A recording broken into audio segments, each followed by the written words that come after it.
everyone. Today we are going to start the first chapter of economics, and that is the story of village Palampur. So let's get started.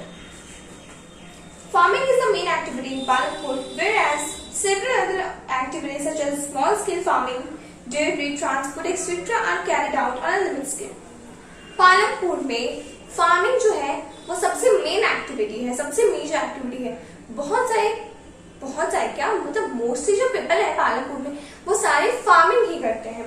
और एक limited scale पे जो है कुछ लोग dairy कर लेते हैं, जैसे हम दूध की शॉप कहते हैं, डेयरी हो गया. ट्रांसपोर्ट सिस्टम कर लेते हैं, कोई मैन्युफैक्चरिंग का काम कर लेते हैं. लेकिन मेन काम क्या हो रहा है पालमपुर में, फार्मिंग का काम हो रहा है. Palampur is well connected with neighbouring villages and towns. Palampur जो है वो अपने आसपास के अपने पड़ोस के जो विलेज है और टाउन्स जो है वहां से काफी अच्छा वेल कनेक्टेड है. An all-weather road connects the two villages to Raiganj, a big village 3 kilometers from Palampur, and further on the nearest small town of Shahpur. अब पालमपुर में जो क्या है ना, पालमपुर में जो एक जगह है, एक पालमपुर के पास में एक जगह है, एक छोटा टाउन है जिसका नाम क्या है, रायगंज. ये एक बड़ा विलेज है, ठीक है, not a town. This is a big village comparable to Palampur. Palampur जो है वो एक छोटा विलेज है, लेकिन हमारा रायगंज जो है वो एक बड़ा विलेज है कंपेरेबल टू पालमपुर, ठीक है, जो कि है 3 किलोमीटर फ्रॉम पालमपुर. पालमपुर से वो कितने किलोमीटर है, 3 किलोमीटर दूर है, ठीक है. और we have nearest small town of Shahpur. Shahpur भी जो है वो पालमपुर का नेबर है. तो दो हमारे पास पालमपुर के नेबर है, एक है रायगंज जो कि है बिग टाउन, बिग विलेज, और सेकेंड वी हैव शाहपुर जो कि पालमपुर के पास में ही है, जो कि थोड़ा छोटा विलेज है. और मैंने आपको बताया था रायगंज जो है वो पालमपुर से 3 किलोमीटर दूर है, ठीक है. Transport starting from bullock carts, tongas, boggies to motor vehicles like motorcycles, jeep, tractors and trucks can be seen on the road of Palampur. अब पालमपुर छोटा टाउन तो है, लेकिन ये इतना डेवलप्ड है, इतना इसमें इतनी फैसिलिटीज है कि यहाँ पे आपको टोंगास, बुलक कार्ट्स और मोटरसाइकिल्स, मोटर व्हीकल्स आपको देखने को मिल जाएंगे. This village has about 450 families. ये आपको याद रखनी है कि पालमपुर में कितनी फैमिलीज हैं total. So 450 families. It can be a question. ये आपसे पूछा जा सकता है कि भाई पालमपुर में कितनी फैमिलीज है, तो आपको बताना कि पालमपुर में 450 फैमिलीज है, ठीक है. Belonging to several different castes, the 80 upper caste family own the majority of land. Their houses, same of the are quite large, are made of brick with cement plastering. अब देखिए मैंने आपको बताया पालमपुर में 450 फैमिलीज है टोटल. 450 फैमिलीज है total, अलग अलग कास्ट के हैं सारे. अब उसी में हमारे पास 80 अपर कास्ट लेवल है, अपर कास्ट फैमिलीज. ये डेटा आप सभी को याद रखना है, ये पूछा जा सकता है, ठीक है. So 450 फैमिलीज है टोटल, उसमें से 80 अपर कास्ट फैमिलीज है जिनका पास क्या है, जिनके पास क्वाइट बिग लार्ज एरिया है, उनके पास बहुत अच्छी खासी जमीन है और उनके घर कैसे हैं, वो ब्रिक से, सीमेंट से अच्छे से बने हुए हैं, ठीक है. The SCs comprise 1/3 of the population live in corner of the village. अब देखो ये जो हमारा पालमपुर है, इस पालमपुर का 1/3 जो पोर्शन है पालमपुर का 1/3 एरिया जो है उसमें हमारे लोग रहते हैं, उसमें हमारे 1/3 पीपल रहते हैं पालमपुर के एक कॉर्नर में. पालमपुर के एक छोटा सा कॉर्नर होगा, वहां पे 1/3 पीपल रहते हैं, around 450 families. In much smaller house of mud and straw. अब देखो ये कैसे घर में रह रहे हैं, मड और स्ट्रॉ के जैसे बने हुए घर पे रह रहे हैं. और जो 80 अपर कास्ट वाले फैमिलीज है उनका घर कैसा है, वेल डेवलप्ड है, जो कि ब्रिक और सीमेंट से बना हुआ है. Most of the houses have electric connections. Electric powers all the tube wells in the fields and is used for various types of small business. अब पालमपुर में जितने भी घर हैं, जितने भी लोग हैं और उन सबके जो घर है, तो ज्यादातर घरों में इलेक्ट्रिक कनेक्शन है, ठीक है, ज्यादातर घरों में इलेक्ट्रिक कनेक्शन है और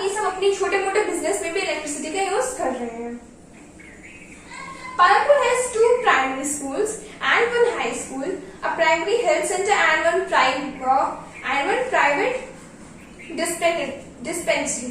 पालमपुर के पास 2 प्राइमरी स्कूल्स हैं, ठीक है, और एक हाई स्कूल है। अलॉन्ग विद दैट पालमपुर में क्या है, एक प्राइमरी हेल्थ सेंटर है और एक private dispensary, I am so sorry, एक प्राइवेट क्या है, डिस्पेंसरी है। अब हम बात करते हैं organisation of production.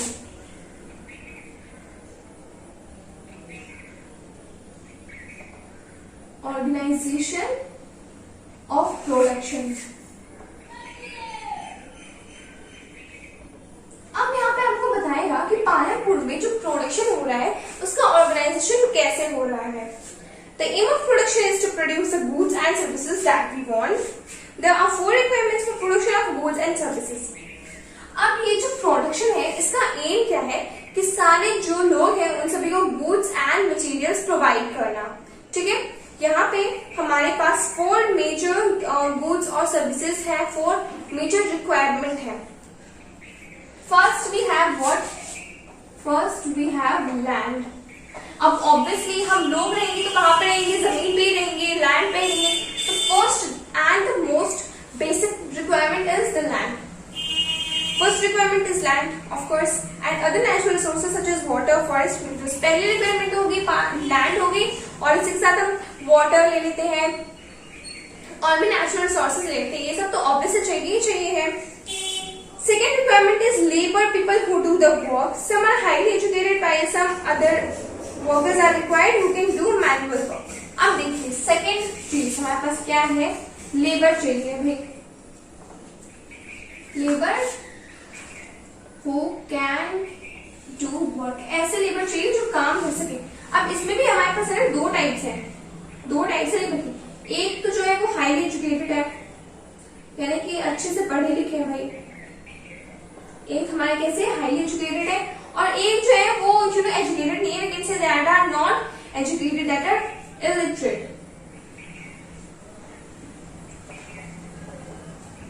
That are illiterate, और जो पुअर पीपल है, ठीक है। देखो लेबर चाहिए काम करने के लिए, ऑब्वियसली काम करने के लिए लेबर तो चाहिए। तो 2 टाइप्स के हैं, इसमें भी हाईली एजुकेटेड है और एक है इलिटरेट पुअर पीपल है, ठीक है, जो कि मैनुअल वर्क यानी कि छोटा मोटा काम करने के लिए उन्हें बुलाया जाता है। The third requirement is physical capital. Third requirement we have physical capital. Now what is physical capital? That is the variety of inputs required at every stage during production. Obviously, हम कोई भी प्रोडक्शन करेंगे तो उसमें हमारे पास बहुत सारी tools की रिक्वायरमेंट होती है, राइट। अगर मान लो मुझे एक फैक्ट्री बनानी है तो फैक्ट्री बनाने के लिए इतनी सारी चीजें चाहिए होंगी, तो वो सारी चीजें किसमें आएंगी, फिजिकल कैपिटल में आएगी। Physical and this is capital. This is physical, this is capital. Okay. Physical capital में आएगी. Okay. Tools, machines, buildings can be used in productions over many years and are called fixed capital. अब देखो physical capital जो है ये भी 2 चीजों में डिवाइड है। First of all we have fixed capital. Fixed capital. Second we have what? Second we have working capital.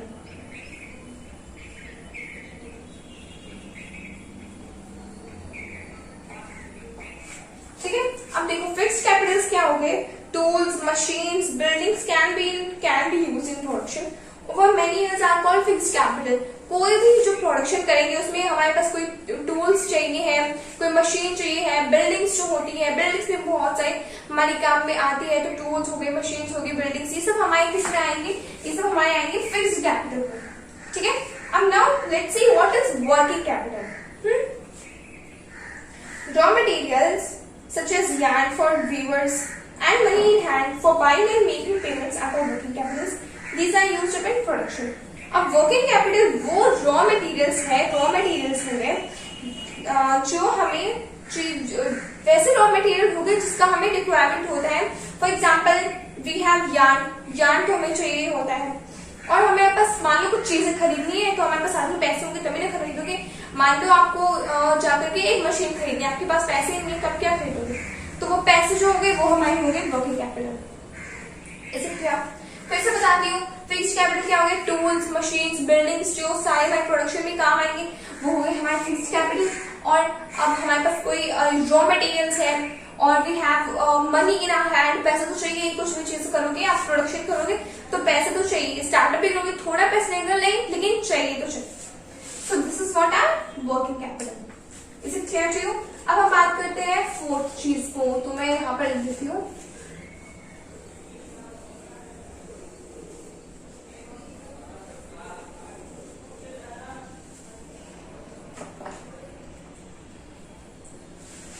Fourth चीज जो चाहिए है that is the human capital.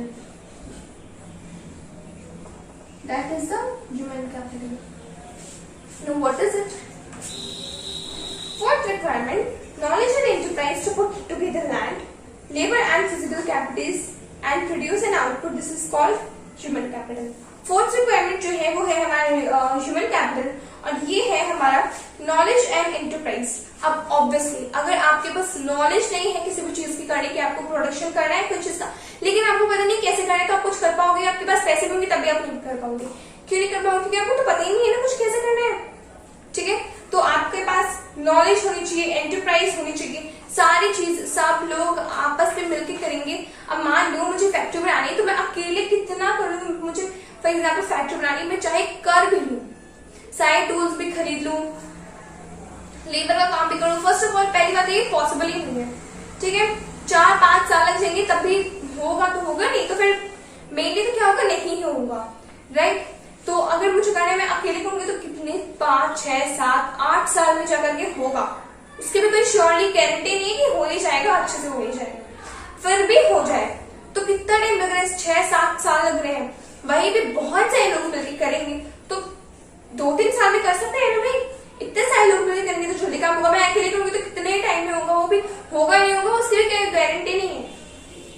Right, तो ये सारी चीजें, और ये हमारा फिजिकल कैपिटल जो है, फिजिकल कैपिटल और हमारा लेबर कैपिटल, जो लेबर हो गए इसको भी कहते हैं लेबर कैपिटल, ये दोनों का जो साथ में आउटपुट होगा उसका रिजल्ट होगा हमारा ह्यूमन कैपिटल।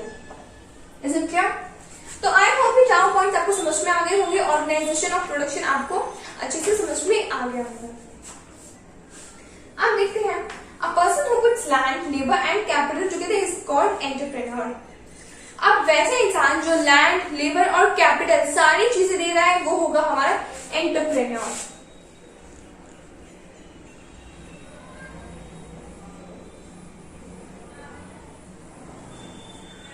एंटरप्रेन्योर क्या होगा?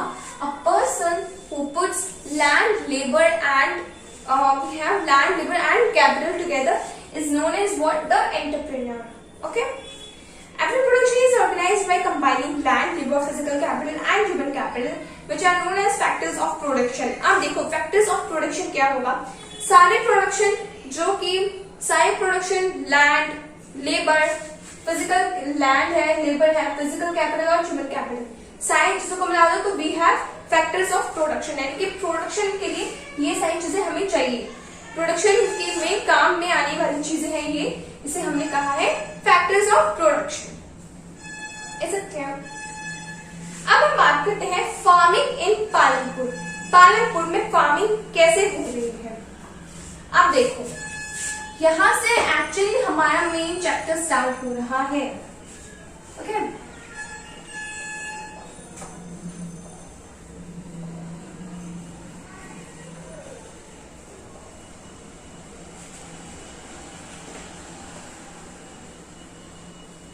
First farming in Palanpur.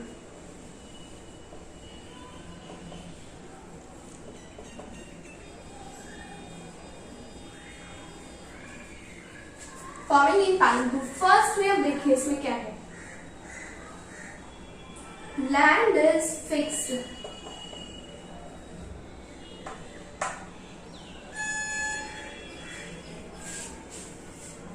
Farming is the main production activity in Palanpur की। हमने चैप्टर के इंट्रोडक्शन में ही पढ़ा था कि पालनपुर में जो मेन एक्टिविटी है फार्मिंग है, मेजोरिटी जो है पालनपुर की ज्यादातर वो हम सब फार्मिंग ही कर रहे हैं। 75% of the working people are dependent on farming for their livelihood। मैंने क्या कहा था स्टार्टिंग में, कि मोस्टली जो पीपल है वो फार्मिंग में है। अब देखो 100% अगर वहां पे 100% पॉपुलेशन है तो 75% पीपल इसमें एंगेज है, फार्मिंग में है। 75% people are engage in farming. ठीक है, फार्मिंग करके, खेती करके वो अपना घर चला रहे हैं। Okay, they could be farmers और farm labourers. Since 1960 in Palanpur, there has been no expansion in land area under cultivation. अब देखो ये फार्मिंग करने वाले कौन हो सकते हैं? फार्मर हो सकते हैं और उनके घर में जो होता है, जैसे कि उनके वाइफ हो गए, बच्चे हो गए, तो वो सब हो सकते हैं। फार्मर हो सकते हैं और फार्म लेबर्स जो फार्म में काम करते हैं वो हो सकता है। अब देखो सिंस 1960 में पालमपुर के जितना एरिया है, फॉर एग्जाम्पल पालमपुर में अगर हम बात करें कि फिक्स्ड एरिया होगा ऑब्वियसली, तो 1916 से जितना भी एरिया है अभी तक पालमपुर का जितना भी एरिया है वो बिल्कुल भी इंक्रीज नहीं हुआ है। फॉर एग्जाम्पल फार्मिंग करने के लिए लोगों को for example 30% of land provided है। ठीक है, एग्जाम्पल से बता रही हूँ आपको कि फॉर एग्जाम्पल पालमपुर में फार्मिंग करने वाले जो लोग हैं उनको 30% लैंड का एरिया दिया हुआ है कि भाई आपको 30% लैंड मिलेगा, इससे ज्यादा नहीं मिलेगा। तो अभी तक टिल 2021 तक वो लैंड पे 30% ही है, 1% भी इंक्रीज नहीं किया है। सिर्फ इतना सा एरिया, छोटा सा ही जगह में है। वो आप अभी डिटेल में पढ़ोगे चैप्टर में तो आपको सारी चीजें समझ में आएंगी। हम आपको ब्रीफली बताएं कि इनको जो लैंड का एरिया है ये बहुत कम एरिया दिया हुआ है और इनका एरिया इंक्रीज नहीं कर रहे हैं वो लोग। There exists no further scope to increase farm production by bringing new land under cultivation। अब भाई इतने सारे जो लोग हैं 75%, आप देखो 75% मेजोरिटी है जो लोग फार्मिंग कर रहे हैं, फार्मर्स है, फार्म लेबरर्स है, उनको आप थोड़ी सी जमीन दे रहे हो, थोड़ी सी ही जमीन दोगे तो कैसे होगा? और वो लोग फार्मिंग करेंगे तो उनको थोड़ी और लैंड दोगे तो ना अच्छा कल्टीवेशन मिलेगा, आपको अच्छा प्रोडक्शन वो लोग कर पाएंगे। लेकिन एरिया जो है वो फिक्स है, लैंड इज फिक्स, लैंड ज्यादा नहीं दे रहा है। समझ में आ गया? अब हम देखते हैं नेक्स्ट पार्ट, देखिए क्या है। ways by which one can grow more from the same land।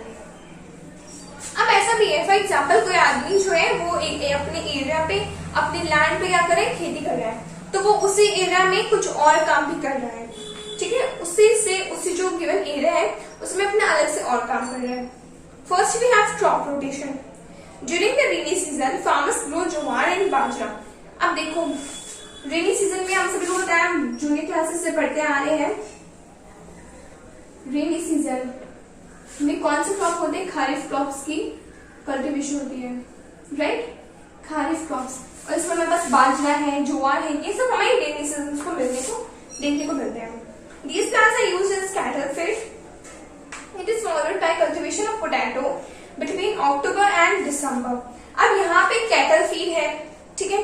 अब यहाँ पे जो है ना, ये क्या हो रहा है कि अक्टूबर और दिसंबर में ये लोग पोटैटोस का ग्रोइंग करते हैं, पोटैटो ग्रो करते हैं। इन विंटर सीजन में rabi crops we all know. Winter season में किसकी कल्टीवेशन होती है? रबी क्रॉप्स की होती है। Fields are sown with wheat। Obviously, winter season में हमारे जो जो फार्म है उसमें हमें ज्यादातर wheat देखने को ही मिलता है। From the wheat produced, farmers keep enough wheat for the family's consumption and sell the surplus wheat at the market at Raiganj. अब मैंने आपको बताया था रायगंज के बारे में। रायगंज क्या है? ये पालनपुर का नेबर है जो कि एक बिग विलेज है। तो ये लोग क्या करते हैं, लार्ज नंबर ऑफ वीट, बहुत सारा वीट जो है ये लोग ड्यूरिंग अक्टूबर एंड दिसंबर बहुत सारा वीट ये लोग ग्रो करते हैं और फिर अपनी फैमिली की कल्टीवेशन के लिए भी थोड़ा वीट रखते हैं और थोड़ा मतलब जितना बेचना होता है उनको वो अपने विलेज नेबर्स जो है हमारा रायगंज, वहां पर वो लोग सेल कर देते हैं, बेच देते हैं। A part of the land area is also devoted to sugarcane, which is harvested once every year। एक पार्ट ऑफ लैंड है, एरिया लैंड जो जमीन है उसमें एक इन्होंने ऐसा पार्ट लगा लिया है जहाँ पे वो लोग क्या करते हैं, हार्वेस्टेड वंस अ ईयर, यानी कि पूरे साल में सिर्फ एक बार खेती करते हैं किसकी, शुगर कैन की। एक लैंड का साइड में जो है ना, जो उनको एरिया प्रोवाइडेड रहता है, उस लैंड की साइड में ही वो जगह रख लेते हैं कि वहां पे साल में एक बार शुगर कैन की खेती करेंगे। Okay, sugar cane in its raw form or as jaggery is sold to traders in Shahpur। Sugar cane को रॉ फॉर्म में ये लोग बेचते हैं एज जगेरी के फॉर्म में, रॉ फॉर्म में बेच देते हैं। कहाँ पे बेचते हैं, शाहपुर के ट्रेडर्स में। Okay, so I hope this is pretty clear to you. I hope आप सभी को यहाँ तक अच्छे से समझ में आया होगा। So this is clear. I will meet you in the next lecture. Till then, stay safe and